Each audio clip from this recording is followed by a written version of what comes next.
2 horas después de enterrar a mi hijo de 8 años, sonó mi teléfono con una llamada que cambió mi vida para siempre. La voz temblorosa de su maestra apenas podía sostenerse mientras me decía: «Señora, he encontrado algo que usted tiene que ver con sus propios ojos. Venga ahora mismo al colegio y reúnase conmigo en la sala de profesores. No le diga nada a su familia ni a nadie más. Esto es peligroso». Cuando por fin llegué al colegio, la figura que vi frente a la puerta me hizo estremecer de pies a cabeza. Jamás habría imaginado que la persona que tenía a la maestra arrinconada allí dentro era mi propio marido. Pero antes de llegar a ese momento, déjeme empezar por el principio. Y, como siempre decía el narrador de mi canal, antes de que comience la historia, escribe en los comentarios desde qué ciudad nos estás escuchando y no olvides dejar tu like y suscribirte para que esta historia llegue a más personas. 2 horas después de enterrar a mi hijo Iker, la casa se sentía como un infierno helado. El olor penetrante de las flores de jazmín y de las coronas de velorio se mezclaba con el aroma de la tierra húmeda pegada a la parte baja de mi vestido negro. La gente seguía entrando y saliendo del salón, murmurando palabras de pésame que sonaban huecas y lejanas, como si hablaran desde el fondo de un túnel. Decían que tenía que aceptar la voluntad de Dios, que Iker ya estaba tranquilo en el cielo, pero ninguna de esas frases lograba aliviar el dolor que me desgarraba el pecho, como si alguien lo estuviera rasgando por dentro. Iker tenía solo 8 años. Era un niño sano, inquieto, siempre corriendo de un lado a otro con una energía que contagiaba a todos. El médico había dicho que había sido un infarto fulminante, un caso rarísimo, una anomalía. Yo no lo creía, pero tampoco me quedaban fuerzas para discutir. Me refugié en mi habitación, me senté en un rincón de la cama y me quedé mirando fijamente el portarretratos, donde Iker sonreía orgulloso con un trofeo de una carrera escolar entre las manos. Afuera, mi marido Mauricio recibía y despedía a los visitantes con los ojos rojos, la cara hinchada y los hombros caídos, como si llevara el peso del mundo sobre la espalda. Todos elogiaban la fortaleza de Mauricio. Decían que era un esposo ejemplar y un padre admirable que seguía en pie solo para sostener a su esposa destrozada. A través de la puerta entreabierta del dormitorio, lo vi abrazarse con el señor Rebollo, el presidente de la fundación donde estudiaba Iker. El hombre mayor le daba palmadas fuertes en la espalda, ofreciéndole consuelo como un padre consuela a un hijo. Aquella escena debería haberme enternecido, pero algo en mi estómago se revolvió, una sensación de náusea que no supe explicar. Fue entonces cuando mi teléfono, apoyado sobre la colcha, empezó a vibrar. La pantalla encendida mostraba el nombre de la profesora Romina, la maestra de Iker. Fruncí el ceño. ¿Por qué me llamaba en un momento así? Ella había estado en el entierro, yo misma la había visto llorar junto al féretro. Con la mano temblorosa deslicé el dedo sobre el botón verde y me llevé el móvil al oído. La voz al otro lado sonó tan baja que parecía un susurro ahogado por el miedo. La respiración de Romina era agitada, como si estuviera escondida en un armario oscuro. Me pidió que escuchara bien, que lo que iba a decirme no podía repetirlo 2 veces. Dijo que había encontrado algo que debía ver con mis propios ojos, algo que había quedado olvidado en el cajón del pupitre de Iker. Su voz se quebraba cuando me rogó que fuera al colegio inmediatamente y la esperara en la sala de profesores. Remarcó una condición que me heló la sangre.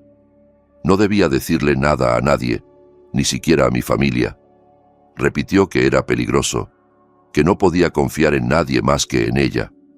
Sentí cómo mi corazón empezaba a golpear con fuerza descontrolada. El duelo que me había tenido paralizada se transformó de pronto en una alerta aguda que atravesó la neblina del dolor.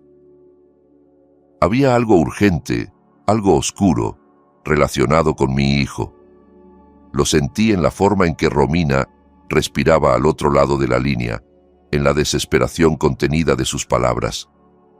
Mi instinto de madre, ese que hasta entonces solo encontraba un muro de impotencia frente a la muerte, se encendió con una claridad brutal. Me sequé las lágrimas de un manotazo, me obligué a ponerme en pie y respiré hondo. Tenía que ir. Tenía que saber qué era aquello tan peligroso que ella había encontrado. Salí de la habitación arrastrando los pies, fingiendo un cansancio más fuerte aún del que de verdad sentía. Me acerqué a Mauricio, que seguía conversando con el señor Rebollo en la terraza. Le susurré que me dolía mucho la cabeza, que necesitaba ir a la tiendita de la esquina a buscar mi medicamento para la migraña porque lo había dejado en el coche y, de paso, tomar un poco de aire. Mauricio me miró con una ternura que habría convencido a cualquiera.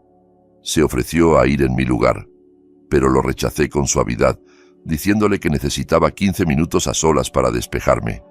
El señor Rebollo sonrió, recomendándome que no tardara, que la brisa de la noche no era buena para alguien tan débil. Les di la razón con un gesto y me encaminé hacia mi automóvil. Mientras conducía hacia el colegio de Iker, la ciudad de Veracruz parecía estirarse al infinito.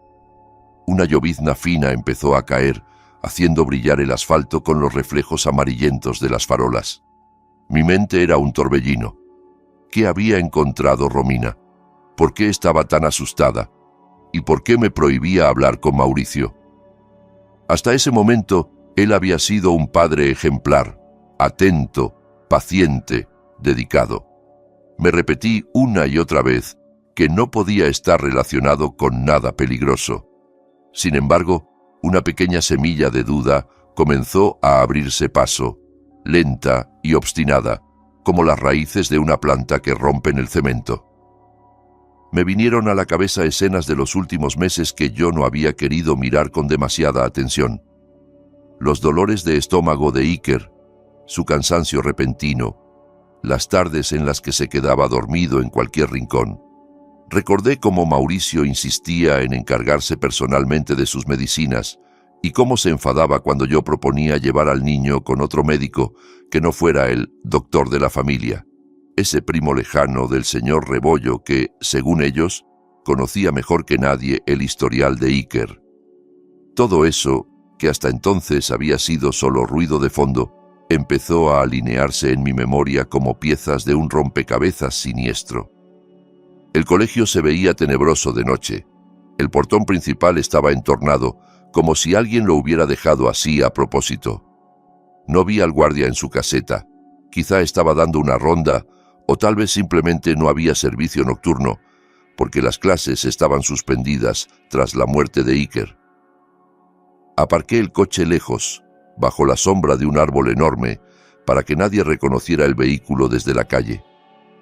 Crucé el patio corriendo bajo la llovizna, con el corazón latiendo en la garganta, y me dirigí al edificio donde quedaba la sala de profesores, en el segundo piso. El pasillo de ese piso estaba completamente a oscuras, solo alumbrado por la luz mortecina que subía de los jardines exteriores. Sin embargo, pude distinguir un hilo de luz que se escapaba por la rendija inferior de la puerta de la sala de profesores. Estaba abierta unos centímetros. Romina debía estar allí dentro. Aceleré el paso, pero cuanto más me acercaba, más opresivo se volvía el aire. Todo mi cuerpo me decía que algo no estaba bien. El silencio era tan espeso que solo se escuchaban mis pasos, amplificados por las baldosas. Me vino a la mente la voz de Iker contándome lo cariñosa que era la señor Romina, lo mucho que la quería. Si ella había llegado a ese punto de miedo, tenía que ser algo muy grave. Me detuve frente a la puerta entreabierta y contuve la respiración antes de mirar hacia adentro. Lo que vi paralizó mi corazón. Romina estaba acorralada en una esquina, junto al archivo. Tenía el rostro lívido, los ojos desorbitados y todo el cuerpo temblándole como una hoja. Levantaba las manos en un gesto de súplica, como si estuviera pidiendo misericordia. Frente a ella, de espaldas a mí, se erguía un hombre con una camisa negra que conocía demasiado bien. Su postura, la manera en que apoyaba el peso en una pierna, incluso el aroma tenue de su colonia que se escapaba hacia el pasillo, me resultaron insoportablemente familiares. El hombre sostenía en la mano un objeto pequeño y negro, un dispositivo que parecía una memoria USB o un disco portátil. Le hablaba a Romina con un tono bajo, cargado de amenaza, una voz fría, afilada, sin un ápice de cariño. Era una voz tan distinta a la que yo escuchaba cada día en casa, que durante un segundo me negué a creerlo. Empujé la puerta con suavidad. Las bisagras rechinaron, delatando mi presencia. El hombre se volvió de golpe, alerta, y la luz blanca del neón iluminó de lleno su rostro. Las piernas se me aflojaron y tuve que agarrarme al marco para no caer. Era Mauricio, mi esposo, el padre de mi hijo recién enterrado. Mauricio me miró sin sorpresa, como si hubiera calculado desde el principio la posibilidad de que yo apareciera allí. Su expresión, que un instante antes había sido de hielo puro, se transformó lentamente en una máscara de dolor contenido, la misma que llevaba todo el día frente a familiares y amigos. Disimuló el dispositivo negro deslizándolo hacia su costado, tratando de ocultarlo de mi vista. Yo miré a Romina, que ahora lloraba en silencio, con los labios temblando y las manos aún levantadas. Mi mente se negaba a entender. Mauricio debía estar en casa, recibiendo a la gente, llorando conmigo. ¿Qué hacía aquí? ¿Por qué estaba amenazando a la maestra de nuestro hijo? ¿Qué había en ese artefacto que era tan importante? El silencio se volvió asfixiante. Podía oír el zumbido del aire acondicionado y el ligero sollozo ahogado de Romina. Mauricio rompió la tensión acercándose a mí con paso tranquilo, como quien se pone frente a un animal asustado y quiere calmarlo. Su rostro cambió otra vez, volviéndose el de un marido frágil, quebrado por la pena. Abrió los brazos como si quisiera abrazarme y, con la voz ronca, dijo que no esperaba que yo fuera al colegio, que él solo había venido porque no soportaba estar en casa rodeado de recuerdos de Iker. Afirmó que había ido a recoger las cosas del niño, que las guardaría antes de que el personal de limpieza vaciara los pupitres al día siguiente. Su explicación sonaba razonable, casi conmovedora, y si yo no hubiera visto la escena de unos segundos antes, me habría derrumbado en sus brazos sin cuestionar nada. Pero el recuerdo de Romina, arrinconada con miedo en los ojos, seguía clavado en mi cerebro. Busqué la mirada de la maestra, necesitaba una confirmación, una rendija de verdad entre tanta mentira. Romina temblaba. Sus ojos iban de Mauricio a mí como si estuviera en una encrucijada mortal. Cuando Mauricio la miró de reojo con ese brillo amenazante que yo nunca antes le había visto, ella se apresuró a asentir. Con la voz quebrada confirmó su versión. Sí, Mauricio había ido a buscar las cosas de Iker y estaban recordando lo buen niño que había sido. Supe que estaba mintiendo. El sudor frío que le corría por la sien, los dedos apretando el borde de su falda hasta ponerse blancos, la delataban. Mauricio deslizó su brazo alrededor de mis hombros y apretó demasiado fuerte, con una insistencia que dolía. Dijo que debíamos volver a casa, que no era bueno para mí estar tanto tiempo en un lugar que solo reabría la herida. Sobre la mesa había una caja de cartón con dibujos, cuadernos y algunos lápices de Iker. Con un gesto casi imperceptible, Mauricio guardó el pequeño objeto negro en el bolsillo de su pantalón. Creyó que no me daría cuenta, pero lo vi claramente. Antes de salir, él avanzó primero hacia la puerta. En ese instante mínimo, Romina se precipitó hacia mí. Fingió arreglar mi hijab, que estaba un poco torcido por la lluvia, y sus dedos helados rozaron mi cuello. Sentí cómo deslizaba algo dentro del pliegue de la tela, a la altura del hombro. Sus ojos se clavaron en los míos. En ellos vi una súplica desesperada y una advertencia urgente. Sus labios se movieron sin emitir sonido, pero pude leer claramente la palabra que articuló. «Corre». Mi corazón se desbocó. Me forcé a aparentar calma. Asentí como si le agradeciera el gesto y di un paso atrás. Mauricio se giró, observándonos con cierta sospecha. Preguntó qué estábamos diciendo. Respondí rápido que Romina solo me pedía que fuera fuerte, que rezara y cuidara de mi salud. Él pareció convencerse. Me tomó de la mano y salimos de la sala, dejando atrás a Romina sola en medio de aquel cuarto silencioso, rígida como una estatua de cera, a punto de derretirse por el calor del miedo. El regreso en coche fue un trayecto hacia una ejecución invisible. Mauricio conducía con calma estudiada, limpiándose los ojos de vez en cuando como quien seca lágrimas. Puso música clásica a un volumen bajo, la misma que solía escuchar cuando quería relajarse, pero a mí Me sonó como la marcha fúnebre de mi propio destino. Yo iba en el asiento del copiloto mirando la lluvia golpear cada vez con más fuerza el cristal. Sentía el papel doblado en el pliegue de mi hijab, como si fuera una piedra ardiente. Quería leerlo ahí mismo, pero temía que Mauricio se diera cuenta. Lo miré de reojo. El hombre con el que llevaba casada 10 años me parecía de pronto un completo desconocido. Volví a repasar mentalmente los últimos meses. Las quejas de dolor de estómago de Iker, su debilidad repentina, las siestas largas que no eran normales en un niño sano y especialmente la insistencia de Mauricio en que solo el médico de confianza de la familia podía atenderlo. Algo horrible estaba tomando forma en mi mente. Al llegar a casa, el ambiente estaba más tranquilo. La mayoría de los dolientes se había ido. Solo quedaban unos cuantos familiares recogiendo sillas en el patio. Dije que me sentía mareada y que necesitaba acostarme. Mauricio se ofreció a prepararme un té caliente, pero le respondí que solo quería dormir. Entré en la habitación, cerré con llave y apoyé la espalda contra la puerta, tratando de controlar mi respiración. Esperé hasta oír sus pasos alejarse hacia la cocina. Entonces, con manos temblorosas, saqué el papelito escondido en mi hijab. Era una hoja arrancada de un cuaderno escolar, con letra apresurada, casi ilegible. Lo leí bajo la luz tenue de la lámpara de noche. Iker no tenía problemas del corazón. Le cambiaron la medicina por bajas dosis de veneno. Revisa el oso de peluche de su habitación. Grabó algo antes de morir. Ten cuidado. Tu marido es peligroso. El mundo se me vino abajo de golpe. Mis rodillas perdieron fuerza y me dejé caer al suelo. Mi niño, mi pequeño Iker, no había muerto por una enfermedad misteriosa.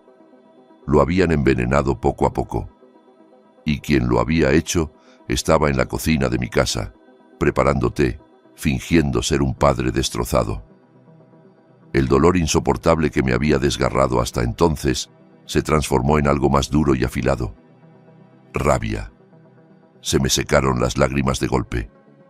Entendí que llorar podía esperar. Lo que no podía esperar era la verdad.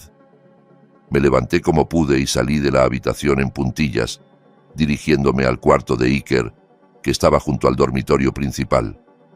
Abrí la puerta con cuidado. El olor a colonia de bebé y crema infantil aún flotaba en el aire, tan familiar que me encogió el corazón. Todo estaba como él lo había dejado.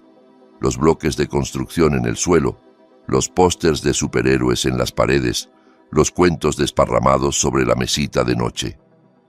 Sobre la cama estaba sentado su gran oso de peluche marrón, ese que abrazaba todas las noches para dormir, el regalo que le había hecho 2 años antes por su cumpleaños. Me acerqué al oso y acaricié su suave pelaje con manos temblorosas. Noté algo raro en la espalda, una costura algo gruesa, como si alguien la hubiera abierto y cerrado a toda prisa con puntadas torpes. Recordé que en el colegio le habían enseñado a coser y que a veces practicaba con sus juguetes. Fui al escritorio, abrí un cajón y tomé un cortaúñas con pequeña lima metálica. Volví al oso y empecé a descoser con cuidado. Entre el relleno blanco de fibra apareció un pequeño grabador digital, un juguete de espía que mi amigo Julián le había regalado hacía tiempo. A Iker le encantaba jugar a los detectives. Sentí un escalofrío mientras pulsaba el botón de reproducción. La voz de Iker sonaba débil y ronca, muy distinta a la alegre que llenaba la casa. Hoy me volvió a doler la panza después de que papá me dio la medicina roja. Sabe muy amarga, no es como la que me da mamá.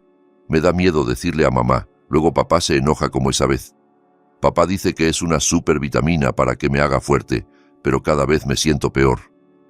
El audio continuó con el sonido de una puerta abriéndose y pasos pesados acercándose. Luego escuché claramente la voz de Mauricio, hablando por teléfono con alguien. Su tono era tranquilo, casi aburrido. No se preocupe, señor Rebollo. Ya le subí la dosis. El niño no llega a la próxima semana. Apenas se muera, la herencia de su abuelo se libera a la cuenta del tutor, o sea, a la mía. Luego la partimos a la mitad, como quedamos. Usted solo asegúrese de que los papeles de la propiedad de la fundación estén listos para cambiar de nombre. La grabación se cortó. El silencio en el cuarto se hizo ensordecedor. Me tapé la boca con ambas manos para contener un grito que pugnaba por salir. Todo daba vueltas. Mi marido, el hombre con el que había compartido 10 años de vida, había envenenado a nuestro hijo para quedarse con el dinero de la herencia que mi padre había dejado a nombre de Iker, y el respetable señor Rebollo, presidente de la Fundación Educativa, era su cómplice. Eran monstruos, no hombres. En ese instante, la perilla de la puerta del cuarto empezó a moverse. Alguien intentaba entrar, pero yo había echado el seguro. «Clara», escuché la voz de Mauricio al otro lado. «¿Por qué está cerrada la puerta? Estás ahí. Ábrela». Su tono ya no era el del marido dulce. Había dureza, sospecha, una amenaza velada. Golpeó la puerta con insistencia. «Ábrela, Clara, no me hagas tirarla abajo». Retrocedí, apretando el oso y el grabador contra el pecho. Estaba atrapada. El asesino de mi hijo estaba al otro lado de la puerta, y lo más aterrador era que sabía que yo ya conocía su secreto. Los golpes contra la puerta se volvieron brutales. Cada impacto hacía vibrar los cuadros en la pared. Mauricio gritaba mi nombre con una voz desfigurada por la rabia y el pánico, un rugido que mezclaba desesperación y crueldad. Sabía que, en cuanto consiguiera entrar, mi vida quedaría colgando de un hilo. Mauricio ya no era mi marido. Era un animal acorralado dispuesto a destruir todo lo que pudiera delatarlo. Guardé el grabador en el bolsillo interior de mi túnica, lo único que ahora tenía para exigir justicia. Tenía que encontrar otra salida. La puerta estaba descartada. Solo quedaba la ventana. El cuarto de Iker estaba en el segundo piso. Recordé el árbol de mango que crecía junto a la casa, con sus ramas gruesas que se acercaban bastante al pequeño balcón de la habitación. Más de una vez había reñido a Iker por atreverse a trepar por ahí. Ahora, aquella travesura infantil podría salvarme la vida. Corrí a la ventana, destrabé el pestillo con manos temblorosas y la abrí de par en par. El aire de la noche, cargado de lluvia, me golpeó el rostro como un cubetazo helado. Fuera, la tormenta se había intensificado. Los rayos iluminaban el jardín por segundos. Los truenos enmascaraban los golpes que Mauricio daba a la puerta. El crujido de la madera me advirtió que la puerta no resistiría mucho más. Sin darme tiempo para pensar, me subí al barandal del balcón y tanteé con el pie una rama del árbol. Estaba mojada y resbaladiza, pero era eso, o morir ahí dentro. Me lancé, aferrándome a la rama con ambas manos. La corteza rugosa me arañó las palmas, pero me mantuve colgada. Mi túnica empapada se enganchó en una rama fina. Tiré con todas mis fuerzas, hasta oír el sonido de la tela rasgándose. No importaba. Lo único importante era bajar. Justo cuando mis pies tocaron por fin la hierba embarrada del jardín, oí un estruendo arriba. Mauricio había derribado la puerta de la habitación. Alcé la vista y lo vi en el umbral, bañado por la luz encendida. Corrió hacia el balcón y se asomó, buscando en la oscuridad, maldiciendo en voz alta. Me pegué al tronco del árbol, conteniendo la respiración. Un relámpago iluminó el patio durante un segundo. Si hubiera mirado hacia abajo en ese instante, me habría visto. Pero la cortina de agua le dificultaba la vista y, furioso, volvió a entrar a la habitación, quizá pensando que yo seguía escondida allí. No perdí ni un segundo. Descalza, con los pies hundiéndose en el barro, me escabullí pegada a la pared lateral de la casa y me dirigí a la puerta trasera del jardín, la que usaba el jardinero. Sabía que, en cuanto Mauricio descubriera que no estaba en el cuarto, registraría toda la casa y luego saldría a buscarme.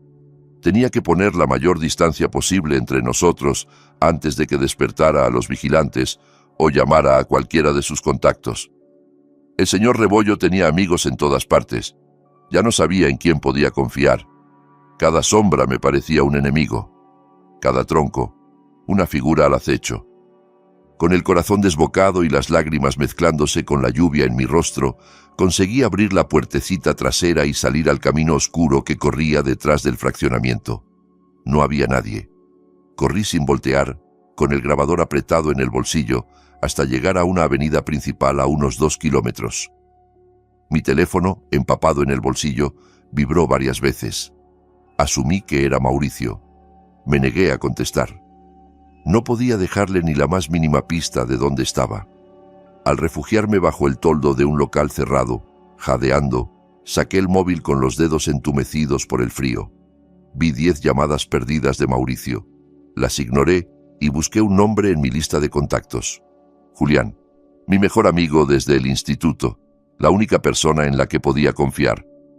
Periodista de investigación, terco y acostumbrado a lidiar con casos sucios. Marqué su número con manos temblorosas, rezando para que no estuviera dormido. Sonó un par de veces y luego escuché su voz ronca, somnolienta. «Clara, ¿qué pasó?» No pude dar demasiadas explicaciones. Con la voz quebrada por el llanto, apenas logré susurrar. «Julián, ayúdame. Mauricio mató a Iker. Estoy cerca de la gasolinera de la carretera. Ven por mí. No preguntes nada ahora. Solo ven rápido». Colgué antes de que reaccionara y apagué el teléfono para que nadie pudiera rastrear mi ubicación. Me acurruqué en un rincón oscuro junto a la cortina metálica del local, abrazando mis rodillas, temblando de miedo y frío, esperando que Julián llegara antes de que Mauricio me encontrara. 15 minutos se sintieron como 15 años.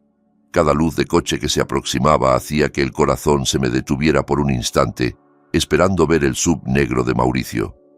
Sin embargo, al fin se detuvo frente a mí un sedán viejo de color gris. El cristal del lado del copiloto se bajó y vi el rostro preocupado de Julián. Me levanté de un salto y me metí en el coche sin decir palabra, cerrando la puerta con un golpe. Debía de dar pena. Empapada, llena de barro, el hijab hecho un desastre, las manos arañadas y la cara pálida como un fantasma. Julián me lanzó una mirada rápida, entendió que la cosa era grave y aceleró sin hacer preguntas. Dentro del coche, el contraste de la calefacción me hizo tiritar aún más. No era solo frío, era el cuerpo descargando la adrenalina. Julián me pasó su chaqueta del asiento trasero y me cubrió los hombros. Condujo con una mano mientras con la otra apretaba la mía tratando de transmitir calma. Yo empecé a contárselo todo, desde la llamada de la profesora Romina, la escena en el colegio, la doble cara de Mauricio, hasta la grabación escondida en el oso de Iker. Cada palabra era como escupir vidrios rotos. Cuando puse el audio, detuvo el coche junto a la banqueta y escuchó con atención, el rostro transformándose a medida que las frases de Mauricio y el señor Rebollo salían del pequeño aparato. Al terminar, golpeó el volante con rabia, soltando maldiciones contra Mauricio y Rebollo. Luego volvió a escuchar la grabación, pero esta vez con la mente fría de periodista. Dijo que era una prueba muy fuerte, pero también muy peligrosa. El señor Rebollo no era un cualquiera. Tenía influencia política, contactos en la policía y seguramente abogados costosos. Si acudíamos sin más a la comisaría de barrio, podían desaparecer el grabador o, peor aún, hacernos callar antes de que abriéramos la boca. Decidió llevarme a un lugar seguro, un pequeño departamento en las afueras de la ciudad que había pertenecido a su difunto tío, un sitio que ni su familia sabía que seguía usando de vez en cuando. Ese apartamento se convertiría en nuestro refugio y en el centro de operaciones. De camino, Julián encendió la radio para romper el silencio opresivo. Al principio sonaron noticias de tráfico. Luego, la locutora interrumpió con un boletín urgente. Se ha encontrado el cuerpo sin vida de una mujer en el patio de una escuela primaria de la calle Las Palomas. La víctima ha sido identificada como una profesora, iniciales RM. La hipótesis preliminar apunta a un posible suicidio al haberse arrojado desde el 3er piso del edificio escolar. Sentí que la sangre dejaba de circular. Empecé a gritar dentro del coche. «Romina, la mataron», sollozaba. «Mauricio y el señor Rebollo la mataron. y ahora dicen que fue suicidio. La culpa me azotó con una violencia peor que cualquier golpe físico. Si hubiera ido antes, si hubiera tratado de sacarla de la escuela conmigo, tal vez seguiría viva, pero la había dejado allí, sola, frente a esos monstruos. Lloré con todo el cuerpo, golpeando el tablero del coche. Julián se orilló, apagó el motor y me abrazó con fuerza, dejándome desahogar ese dolor imposible. En medio de mi llanto, algo dentro de mí cambió. El dolor dejó de aplastarme y se endureció en una determinación fría y cortante. Se me secaron las lágrimas. Me separé de Julián y miré el camino oscuro al frente. Recordé la mirada de Romina cuando me susurró, «Corre». Ella no podía haber muerto en vano. Iker tampoco. No bastaba con que Mauricio y Rebollo fueran a la cárcel. No, eso sería demasiado fácil para ellos. Tenían que sentir miedo, desamparo, vergüenza. Tenían que ver sus vidas destrozadas, igual que ellos habían destrozado la mía. Miré a Julián con una nueva resolución. Le dije, con una calma que incluso a mí me asustó, que no quería solo justicia legal. Quería arruinar la vida de esos hombres hasta las raíces, que respiraran el mismo terror que hicieron vivir a Iker y a Romina. Julián me sostuvo la mirada unos segundos y asintió en silencio, aceptando ese pacto oscuro entre los dos. Decidimos no acudir aún a la policía. Antes necesitábamos más pruebas, algo tan contundente que ni influencias ni abogados pudieran derribarlo. Solo la grabación podía tacharse de montaje.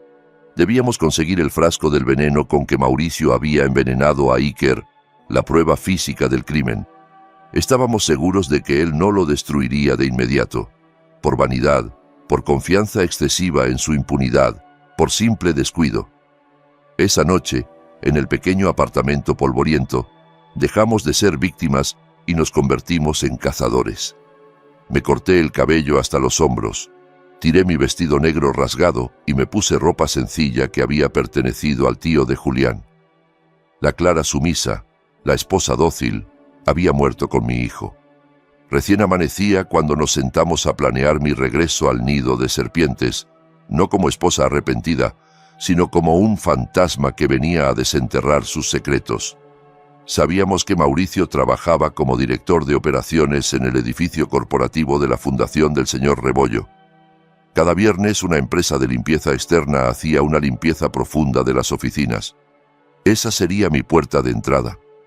Julián, experto en meterse donde no lo llaman, hackeó el sistema de la empresa de limpieza y me registró en la lista de personal temporal con una identidad falsa. Me convirtió en Sumi, una trabajadora de mantenimiento con credencial y uniforme. Frente al espejo del baño del apartamento, me até un hijab azul oscuro, de esos prácticos que usan mujeres que trabajan largas jornadas, y me puse el uniforme azul claro, ligeramente grande para mí. Me coloqué unas gafas de armazón grueso y me empolvé el rostro de una forma desigual, apagando mis facciones. La mujer reflejada ya no era Clara, era otra persona. Julián estacionó el auto a 2 manzanas del edificio corporativo de la fundación. Yo bajé del coche empujando un carrito con cubetas, escobas y trapeadores, mezclándome con el resto del personal de limpieza que entraba por la puerta de servicio. El guardia apenas nos miró. Ni siquiera levantó la vista para registrar nuestros rostros. Los de abajo somos invisibles. Pasé el control de seguridad sin problema, con la tarjeta clonada que Julián había preparado a partir de la de un empleado descuidado. Subí en el montacargas hasta el piso 12, donde quedaba la oficina de Mauricio. El pasillo estaba alfombrado, silencioso y frío. Empujé el carrito hasta la puerta doble con el letrero Dirección de Operaciones. Pasé la tarjeta por el lector. La luz se puso verde y la cerradura hizo clic. Entré. La oficina era amplia y elegante, con muebles de madera oscura y una gran ventana que dejaba ver parte de la ciudad. En la pared, detrás del escritorio, colgaba una fotografía nuestra. Mauricio, Iker y yo, sonriendo en un parque. Me dieron ganas de arrancarla de un zarpazo. Mauricio no había colgado esa foto por amor, sino como parte de su máscara de padre de familia ejemplar. Sabía, porque lo había visto una vez de casualidad, que tras un cuadro abstracto en otra pared se ocultaba una caja fuerte. Quité el cuadro con cuidado y allí estaba, el panel digital. Tragué saliva. El código era la fecha de nacimiento de Iker. La ironía me revolvió el estómago. Marqué 1703 y la luz verde se encendió. Abrí la caja fuerte esperando encontrar el frasco del veneno. No estaba. Había fajos de billetes, documentos de propiedades a nombre de Mauricio, pasaportes con distintos sellos, papeles de transferencia de terrenos de la fundación a cuentas privadas. Era corrupción pura, pero aún no probaba el asesinato. Saqué fotografías con la pequeña cámara oculta en uno de mis botones, una por una, sin dejar nada sin registrar. Entonces escuché risas y pasos acercándose por el pasillo. El pánico me subió como un golpe de calor. Cerré la caja, volví a colgar el cuadro un poco torcido por la prisa y me escondí tras un gran sofá cercano al escritorio fingiendo limpiar el zócalo. La puerta se abrió. Entraron Mauricio y una joven muy arreglada, con vestido entallado y tacones altos. Era Belén, su secretaria, a la que siempre había visto demasiado pegada a él. Ellos no se percataron de mi presencia, protegida por la altura del respaldo y la sombra de un archivero. Lo que escuché a continuación me quemó por dentro. Mauricio no parecía un hombre en duelo. Reía con Belén mientras servía whisky en 2 vasos. Ella se sentó coqueta sobre el borde del escritorio y le acarició el brazo. Hablaron de la muerte de Iker como si comentaran el cierre satisfactorio de un negocio.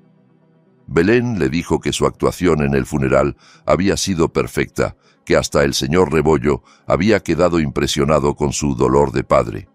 Mauricio se enorgulleció de sí mismo, diciendo que quitarse de encima a ese niño enfermizo había sido lo mejor para su futuro. Lo llamó estorbo, una fuente de gastos que impedía que el dinero de la herencia fluyera a sus manos. Sentí las uñas clavándose en mis palmas. Quise salir y destrozarlos a golpes, pero sabía que perdería. En lugar de eso, activé el pequeño micrófono grabador que llevaba en el bolsillo del pantalón y dejé que cada palabra de aquella conversación quedara registrada. Hablaron de un viaje a Europa que planeaban hacer cuando todo se calmara y los millones llegaran a su cuenta. Se burlaron de mí, de mi huida desesperada. Mauricio dijo que no tardarían en encontrar mi cadáver tirado por ahí, que todos creerían que estaba loca por el duelo. Me llamó débil, inútil, sin él. Y no hay nada que puedan probar, añadió, besando la sien de Belén. El frasco del veneno ya lo mandé a incinerar con los desechos médicos esta mañana. No quedó rastro. Esa frase fue un golpe bajo. El frasco, nuestra esperanza, ya no existía, pero obteníamos algo igual de poderoso. Un reconocimiento arrogante, la confesión de que creían haber ganado.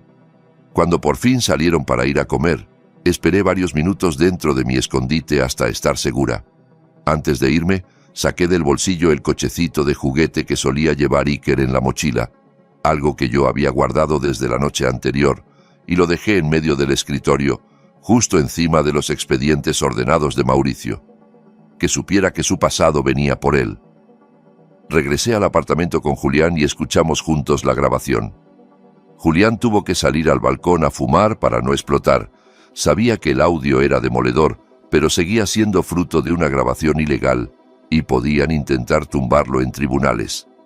Necesitábamos que ellos mismos se hundieran en público, que se traicionaran delante de testigos, cámaras y micrófonos. La forma más efectiva de hacer que un criminal cometa errores es provocarle miedo. Y sabíamos que Mauricio, por más frío que fuera, tenía una grieta, el terror a lo sobrenatural, al karma, al castigo de aquello que no podía controlar. Años atrás, recién casados, me había confesado que le aterraban las historias de fantasmas, que le obsesionaba la idea de que las malas acciones regresaran multiplicadas. Había tratado de ahogar ese miedo en cinismo y dinero, pero seguía allí. Julián había logrado hackear el sistema de domótica de nuestra casa. Luces, cámaras, audio, aire acondicionado, todo. Lo que Mauricio instaló para sentirse seguro, nosotros lo usaríamos para enloquecerlo. Esa misma noche comenzamos el acoso.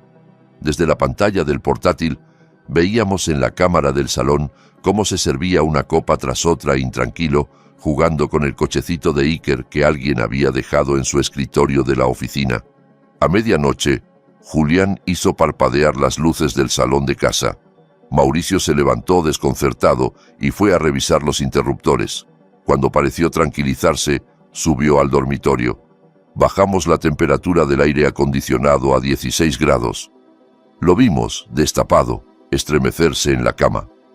Entonces, por los altavoces del techo, dejamos sonar una risita de Iker, suavísima, mezclada con el ruido blanco del ventilador.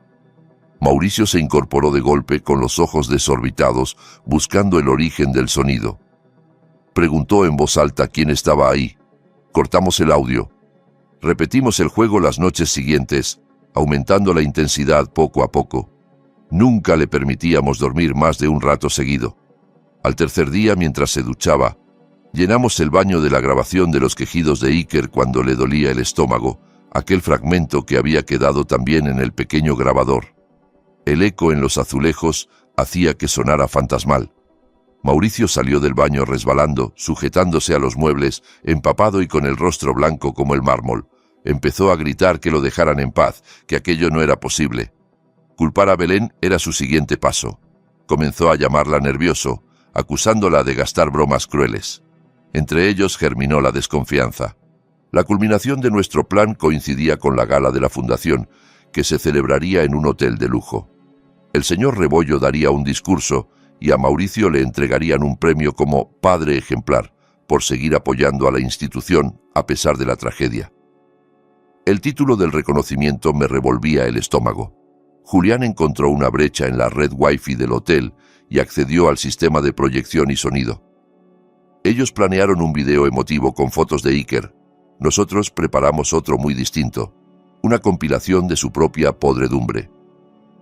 La noche del evento, Julián y yo observábamos todo desde una furgoneta aparcada en el estacionamiento, con varias pantallas conectadas a las cámaras del hotel. Vimos entrar a Mauricio junto al señor Rebollo. Mauricio se veía deshecho, ojeroso, encorvado, volviendo la cabeza a cada rato como si temiera encontrar un espectro a su espalda. Belén también estaba allí, hermosa pero contrariada, sometida a sus cambios de humor.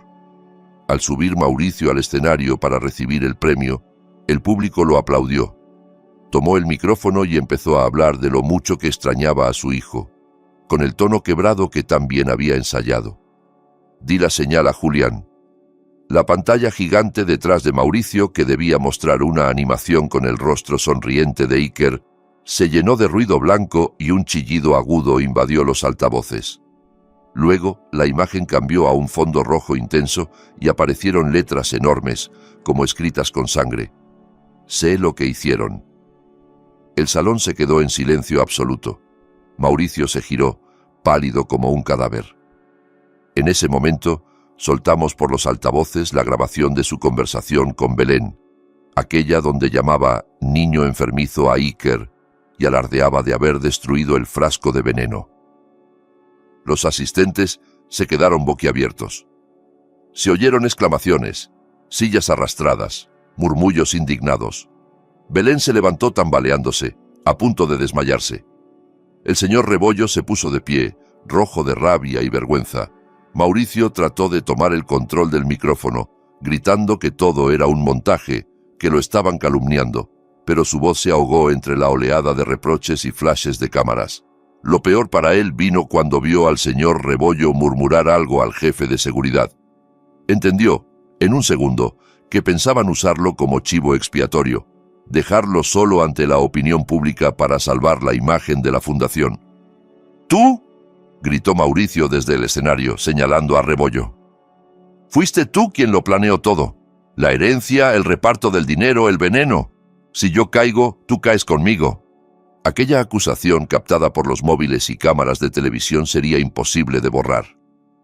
La gala se convirtió en un caos. Mauricio escapó por la salida de servicio, perseguido por periodistas. Rebollo trató de controlar la situación, pero el escándalo ya se había desatado en redes sociales. El vídeo se volvió viral en cuestión de horas. Sin embargo, sabíamos que no bastaba. Los abogados podían alegar estrés, delirio, un montaje digital. Hacía falta una escena final, más clara, con ellos mismos describiendo sus crímenes mientras alguien los escuchaba oficialmente. Esa noche volvimos al apartamento sin celebrar. Sabíamos que un animal herido es un animal peligroso. Mauricio ahora era un paria social, pero aún libre. Rebollo estaba cornerado, pero con recursos. La siguiente fase del plan consistía en enfrentar a los dos, hacerles creer que el otro los traicionaba. Julián preparó 2 móviles desechables, imposibles de rastrear. En uno, fingimos ser Mauricio y le escribimos a Rebollo: «Tengo copias firmadas de todos los papeles de desvío de bienes. Si no me ayudas a salir de la ciudad esta misma noche y me das mi parte, irán a la fiscalía mañana. Encuéntrame en el viejo almacén de la fundación, en el puerto, a las 2 de la mañana, solo. O nos hundimos juntos». Sabíamos que Rebollo era paranoico y que no se atrevería a ignorar esa amenaza. En el otro móvil, fingimos ser un emisario de Rebollo y le mandamos un mensaje a Mauricio: «Don Rebollo quiere arreglar esto. Ha preparado una lancha para sacarte del país esta noche. Quiere que lleves todos los documentos y pruebas que tengas para destruirlos. Te espera a las 2 en el almacén viejo de la fundación en el puerto. La policía ya se mueve. Es ahora o nunca. No llegues tarde». Mauricio, desesperado, sin aliados y convencido de que todo el mundo lo perseguía, vería en ese mensaje su última tabla de salvación. A las 2 de la madrugada, bajo una lluvia feroz, Julián y yo ya estábamos dentro del almacén, en un altillo metálico del segundo piso, con una vista perfecta del espacio principal. Era un edificio grande y abandonado, cerca del muelle. Olía a óxido y mar rancio. Julián había colocado cámaras y micrófonos escondidos conectados a un servidor seguro, al que también tendría acceso un contacto suyo en la unidad de delitos graves. Esta vez, la policía estaba al tanto. Sabían que allí se reunirían 2 hombres peligrosos para hablar de dinero sucio. Solo tenían que esperar a que dijeran suficiente, y entonces entrar. Un sedán negro llegó primero. Vimos a Rebollo bajar con un maletín y 2 guardaespaldas. Los dejó fuera, indicándoles que lo esperaran. Entró al almacén con la mano derecha dentro de la chaqueta. No era difícil imaginar que sujetaba un arma. Su cara era de piedra, tensada por la rabia y el miedo. Minutos después, la puerta chirrió de nuevo. Mauricio entró desde la oscuridad. Llevaba la camisa arrugada, la mirada perdida. Parecía envejecido 10 años en 2 días. Avanzó hacia Rebollo con una mezcla de esperanza y odio. «¿Dónde está la lancha?», preguntó con la voz rota. «Dijiste que me sacarías de aquí». Rebollo soltó una carcajada seca. «¿Lancha? ¿De verdad crees que después de lo que hiciste en el hotel voy a ayudarte a escapar? Me humillaste frente a todo el mundo. Eres un estorbo». Mauricio lo miró con incredulidad. «Pero tú me mandaste un mensaje. Dijiste que...». «Yo no te mandé nada», lo interrumpió Rebollo. «El único mensaje que recibí fue el tuyo, amenazando con los documentos. ¿Los trajiste? Dámelos y, quizá, considere que tu cadáver aparezca completo, no repartido en bolsas». La confusión de Mauricio se convirtió en furia. Comprendió que alguien más tiraba de los hilos, pero su odio hacia Rebollo era más fuerte que su instinto de supervivencia. «¿Así que vas a matarme? ¿Como matamos a Iker?», escupió. «Adelante, pero recuerda que eres tan responsable como yo. Tú me conseguiste el veneno, tú me dijiste que subiera la dosis. Lo hiciste para poder tapar tus deudas de juego». «No te atrevas a señalarme», bramó Rebollo. «Tú eras el padre. Tú le metías el veneno en la boca todas las noches. Yo solo te dije que resolvieras el asunto de la herencia». «No te hagas el santo, viejo hipócrita», gritó Mauricio. «Somos la misma basura». Cada palabra quedaba registrada por los micrófonos y retransmitida en directo al contacto de Julián en la policía. No había lugar a interpretaciones. Ahí estaban, admitiendo su participación en el asesinato de un niño y el desvío de fondos. De repente, Rebollo sacó su arma y la apuntó a la cabeza de Mauricio. Se acabó. Adiós, inútil. Antes de que pudiera disparar, las sirenas de la policía rompieron el silencio de la noche. Luces rojas y azules se filtraron por las rendijas del almacén. Una voz por megáfono ordenó que soltaran las armas y se rindieran. Rebollo se sobresaltó mirando hacia la entrada. Mauricio aprovechó ese descuido para lanzarse sobre él. Los dos rodaron por el suelo. El arma salió volando hacia un rincón, donde quedó fuera de alcance de ambos. Desde nuestro escondite vimos la brutal pelea. Mauricio, más joven y fuerte, golpeó a Rebollo una y otra vez hasta dejarlo inconsciente. Pero no tenía intención de rendirse. Se levantó tambaleante y miró alrededor buscando una salida. Sus ojos se alzaron hacia el altillo donde estábamos. Un destello en el lente de la cámara delató nuestra presencia. Nuestros ojos se encontraron. Por primera vez desde que huí de casa, Mauricio me vio. El hijab azul se había corrido, dejando visible mi rostro. Sus rasgos se contrajeron en una mueca de odio absoluto. ¡Clara!, rugió, reconociendo al fin al fantasma que lo perseguía. Enloquecido, se lanzó escaleras arriba, ignorando los gritos de la policía que ya estaba entrando por otra puerta. Julián me agarró del brazo. «¡Corre!», me dijo. «Por la puerta del techo». Salimos al tejado del almacén bajo una lluvia torrencial. El viento casi nos tiraba. Desde allí se veía el muelle y algunas patrullas abajo. Al otro lado del edificio había una escalera metálica de emergencia que bajaba hacia un embarcadero. Nos dirigimos hacia ella, pero la puerta del tejado voló de un patadón. Mauricio apareció con una barra de metal en la mano, sangrando por la cabeza, los ojos desorbitados. Julián se interpuso, tratando de detenerlo. Mauricio le asestó un golpe brutal en el brazo con la barra. Oí un crujido horrible. Julián cayó al suelo gritando de dolor, sujetándose el brazo colgante. Corrí hacia él, pero Mauricio me agarró por el hijab y me tiró hacia atrás. Sentí cómo el cuero cabelludo se me encendía de dolor. Me arrastró hacia el borde del techo, usándome como escudo cuando vio a varios policías intentando subir por el otro lado. «¡Un paso más y la lanzo!», gritó, apretando la barra contra mi cuello. Los agentes se detuvieron. La lluvia nos empapaba a todos. Yo respiraba con dificultad, sintiendo el metal frío en la garganta, pero ya no tenía miedo como antes. Estaba harta. Mauricio me obligó a bajar con él las escaleras de emergencia. Llegamos a un viejo SUV aparcado entre contenedores, seguramente robado. Me empujó al asiento del copiloto, me ató las manos con su propia corbata a la agarradera del techo y se sentó al volante. Arrancó como un loco, derribando la cerca y metiéndose en la avenida, con varias patrullas tras nosotros. Los coches de policía nos seguían con las sirenas aullando. Mauricio conducía como si no valorara ni su vida ni la mía.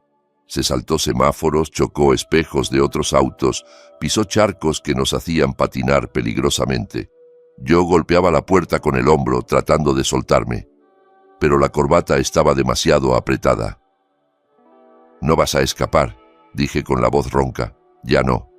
«Cállate», masculló. «No voy a volver a ser pobre.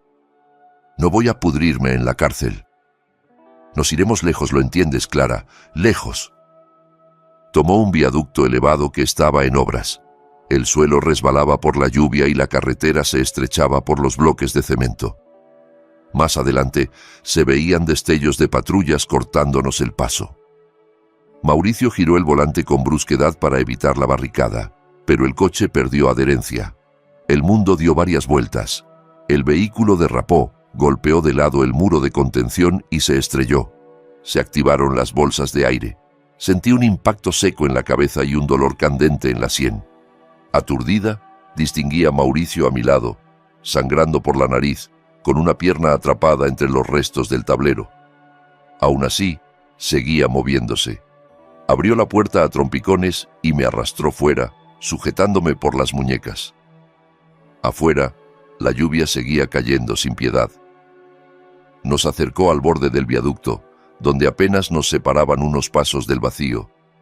Abajo, la corriente oscura de un río urbano rugía. Varias patrullas rodeaban el vehículo, apuntándonos con sus armas. Mauricio pegó un trozo de vidrio roto a mi cuello, justo sobre la carótida. Sentí cómo la punta afilada me cortaba la piel y un hilo de sangre tibia resbalaba por mi clavícula. Los policías le gritaban que se calmara, que me soltara. El negociador hablaba por megáfono intentando ganarle tiempo al tiempo.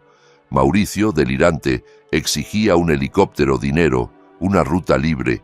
Era absurdo. Sabía que no tenía salida, pero se aferraba a esa fantasía como un ahogado a una rama. Yo lo oía respirar agitado justo detrás de mí, el vidrio presionando mi garganta. Y sin embargo, en ese momento mi mente se llenó de una extraña serenidad. Dejé de temblar. Vi su reflejo en un charco. El hombre que había amado estaba irreconocible, devorado por la ambición y el miedo. Pensé en Iker, en su cuerpo pequeño en el ataúd, en Romina cayendo desde el tercer piso del colegio. Ellos no habían tenido alternativa. Yo todavía la tenía. Eché un vistazo rápido hacia abajo, a sus pies. La pierna derecha de Mauricio estaba visiblemente dañada. La tela del pantalón rasgada dejaba ver heridas profundas, sangre mezclada con agua sucia. Ese era su punto débil. Reuní todas las fuerzas que me quedaban. Inspiré hondo, sin importar que el cristal profundizara un poco más el corte. De golpe, giré la cabeza hacia atrás y le mordí el antebrazo que sostenía el vidrio con toda la rabia acumulada. Hundí los dientes en su carne hasta saborear la sangre. Mauricio lanzó un alarido desgarrador. Por reflejo, aflojó la mano y el vidrio resbaló de sus dedos. Sin perder un segundo, levanté la pierna y le di una patada con todas mis fuerzas en la rodilla dañada. Sonó un chasquido horrible. El grito de Mauricio fue aún más agudo que el anterior, un aullido casi inhumano. Su cuerpo perdió equilibrio y cayó de lado sobre el pavimento empapado, retorciéndose de dolor. Yo me aparté de un salto, tropezando, pero fuera ya de su agarre. La policía aprovechó el desconcierto. Varios agentes corrieron hacia nosotros y me sacaron del medio, alejándome del borde del puente. Otros se abalanzaron sobre Mauricio, que pataleaba y se debatía tratando de agarrar cualquier cosa. Uno de los policías tuvo que dispararle en la otra pierna cuando intentó arrebatarle el arma. Todo se volvió confuso, voces, luces, manos. Me sentaron en el suelo, me envolvieron con una manta térmica. Un paramédico presionó una gasa sobre la herida de mi cuello. No decía nada. Solo miraba cómo levantaban a Mauricio en una camilla, esposado, sangrando, desfigurado. Cuando pasó junto a mí, nuestros ojos volvieron a encontrarse. Ya no había altivez, ni superioridad, ni odio. Solo miedo puro. Tal vez, por primera vez, entendió que todo se había acabado. Julián apareció poco después, con el brazo en cabestrillo, la cara golpeada. Se acercó como pudo y me rodeó con su brazo sano. En ese momento, por fin me permití llorar. Pero mis lágrimas ya no eran solo de dolor, también eran de alivio. Al día siguiente, las noticias hablaron con detalle de la red de corrupción y asesinato que implicaba a Mauricio y al señor Rebollo. Se filtraron fragmentos de las grabaciones, imágenes del escándalo en la gala, fotos de ambos esposados. La opinión pública se volcó contra ellos. La fiscalía tomó cartas en el asunto. Las cuentas bancarias fueron congeladas, sus bienes embargados. Sin embargo, el castigo legal fue solo una parte del ajuste. La vida o el destino se encargó del resto. En el hospital penitenciario donde ingresaron a Mauricio, los médicos descubrieron que la pierna destrozada en el accidente se había infectado gravemente. La combinación de vidrios, barro y residuos del asfalto había llevado bacterias a la sangre. En cuestión de horas el tejido empezó a necrosarse. Para salvarle la vida, no tuvieron otra opción que amputarle la pierna derecha por encima de la rodilla. Al despertar de la anestesia, Mauricio descubrió que ya no volvería a caminar como antes. Lloró, gritó, suplicó que le devolvieran lo que había perdido. Fue una ironía brutal. Quien había destruido el cuerpo de su propio hijo, dañando sus órganos con veneno, ahora veía su cuerpo mutilado. En la cama del hospital, atado a una silla de ruedas, la misma persona que se creía invencible, que menospreciaba a los débiles, se vio convertido para siempre en aquello que más despreciaba. El señor Rebollo tampoco salió indemne. Durante su primera declaración formal en la fiscalía, la tensión le disparó la presión sanguínea. Sufrió un derrame cerebral masivo. Sobrevivió, pero medio cuerpo quedó paralizado. El hombre que dominaba los escenarios con discursos conmovedores, que manipulaba a políticos y empresarios con su labia, se vio reducido a emitir sonidos ininteligibles, babeando, postrado en una cama de la enfermería de la cárcel. Sus bienes fueron confiscados, su familia se desentendió de él por vergüenza. Pasó a depender de manos ajenas incluso para comer y para ir al baño. Era la ruina total de su orgullo. Belén, la secretaria y amante de Mauricio, trató de huir. La detuvieron en el aeropuerto, intentando salir del país con joyas y efectivo. Ante los investigadores, traicionó a Mauricio sin pensarlo dos veces, entregando registros de transferencias y correos comprometedores.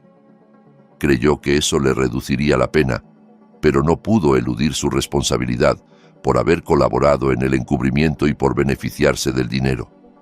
Terminó sentenciada a 20 años de prisión. En la cárcel, lejos de los trajes caros y los hoteles de lujo, su belleza dejó de ser un privilegio y se convirtió en un blanco de envidia y agresión. Julián y yo seguíamos las noticias con una mezcla de rabia satisfecha y cansancio. Nunca celebramos su sufrimiento, pero tampoco sentimos lástima. Nada de lo que les pasara se acercaba al dolor de un niño envenenado por su propio padre, o al terror de una maestra arrojada desde un tercer piso por decir la verdad.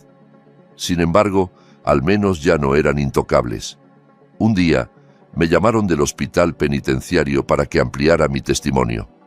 Al pasar por el pasillo custodiado, vi a Mauricio a través de una ventanilla, sentado en una silla de ruedas. Era apenas la sombra del hombre que fue, más flaco, más viejo, con la mirada perdida. Cuando se dio cuenta de que estaba ahí, giró lentamente la cabeza. Nuestras miradas se cruzaron una vez más. Él empezó a llorar en silencio. Sus labios se movieron, tratando de formar palabras que no alcancé a escuchar. Disculpas, quizás. Lágrimas que llegaban demasiado tarde. Yo, por primera vez, no sentí odio. Solo un vacío sereno, una distancia inquebrantable. Lo miré durante unos segundos, lo suficiente para que entendiera que yo seguía en pie, que había sobrevivido a todo lo que él intentó destruir. Luego me di la vuelta y seguí mi camino. No tenía nada más que decirle. Pasaron 6 meses desde aquella noche de tormenta en el viaducto. El tiempo, aunque lento, comenzó a cerrar heridas. Las cicatrices quedaban, pero ya no sangraban. Una mañana de cielo despejado, me miré al espejo de mi nueva casa, más pequeña y sencilla que la anterior, pero llena de paz. Me coloqué un hijab color crema, suave, y alisé la tela con manos firmes. La mujer del espejo ya no era la madre que apenas podía sostenerse en el funeral de su hijo. Era alguien endurecida por la tragedia, sí, pero también levantada sobre ella. A mi lado, detrás en el reflejo, vi a Julián pasar con un fajo de papeles y soltar un chiste tonto para aliviar el ambiente. Ese día se leería la sentencia definitiva. En la sala del juzgado, abarrotada de periodistas, representantes de asociaciones infantiles y curiosos, el ambiente era denso. Me senté en la primera fila. Julián, con traje y el brazo totalmente recuperado, se acomodó junto a mí y me tomó la mano. Entonces entraron los jueces. Los murmullos cesaron. 2 oficiales empujaron la silla de ruedas de Mauricio hasta el banquillo de los acusados. Él iba con la cabeza gacha. El banco contiguo estaba vacío. El abogado de Rebollo lo representaba porque el viejo ya no podía movilizarse. Más allá, en otra silla, Belén temblaba, pálida. El fiscal hizo un repaso firme de todos los cargos: homicidio agravado contra un menor, asesinato de una testigo clave, corrupción, lavado de dinero. La jueza principal, una mujer de mediana edad con ojos severos, comenzó a leer la resolución. La sala guardó un silencio reverente. Sus palabras, aunque formales, tenían la contundencia de una piedra lanzada al agua.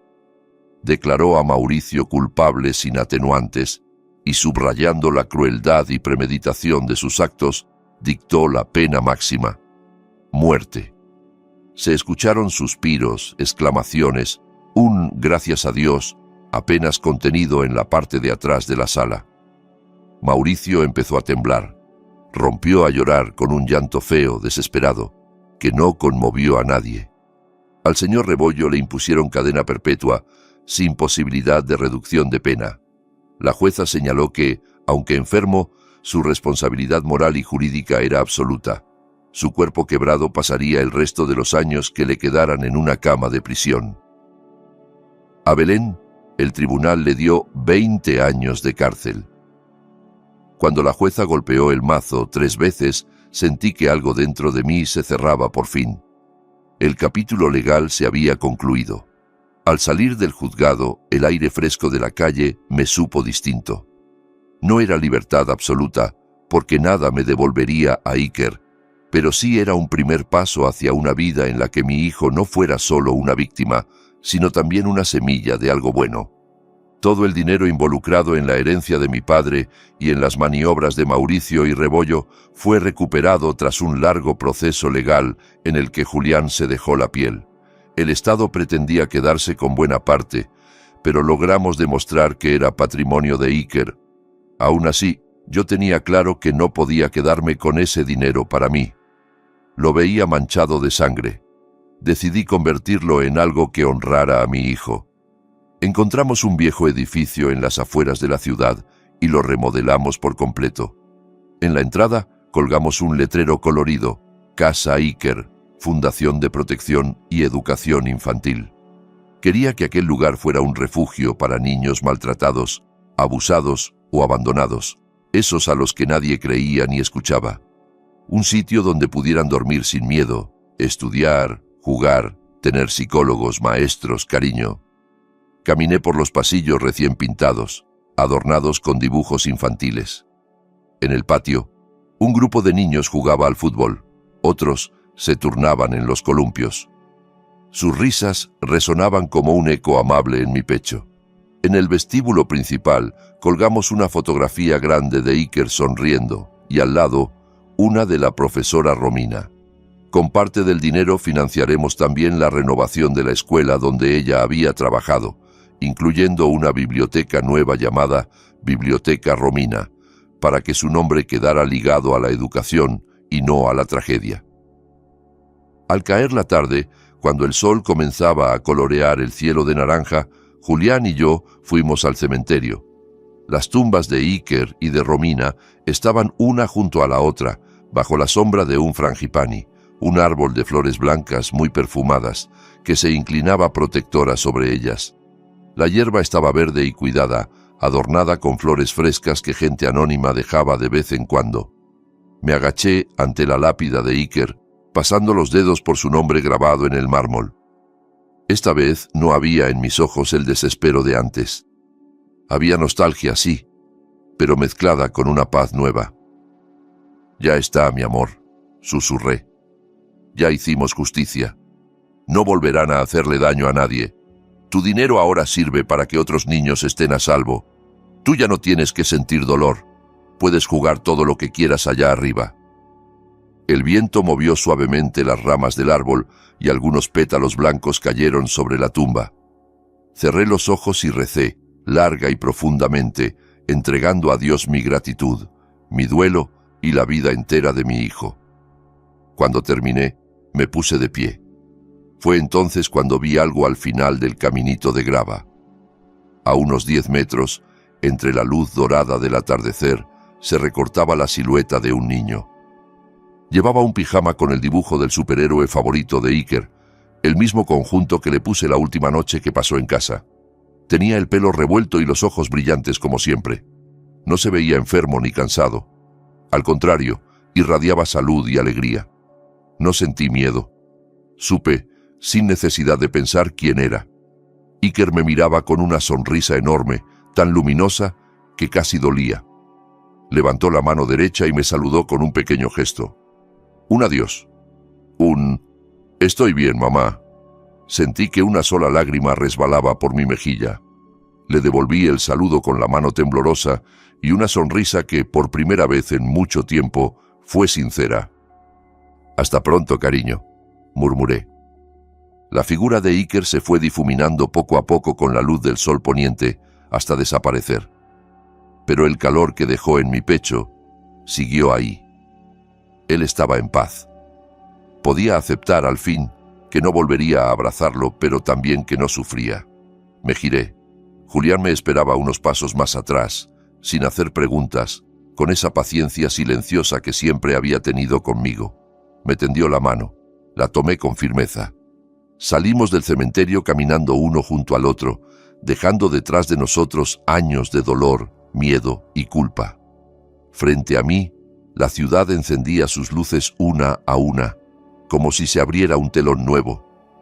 Me quedaba una vida entera por delante, llena de niños que necesitarían protección, de historias que merecían ser escuchadas, de heridas que tal vez podría ayudar a sanar. Yo ya no era solo la madre que perdió a su hijo, ni la esposa traicionada. Era Clara, la mujer que atravesó la tormenta y siguió en pie, fundadora de Casa Iker y defensora de los niños que no tienen voz. Y, por primera vez en mucho tiempo, al pensar en el futuro, pude decir en silencio, sí.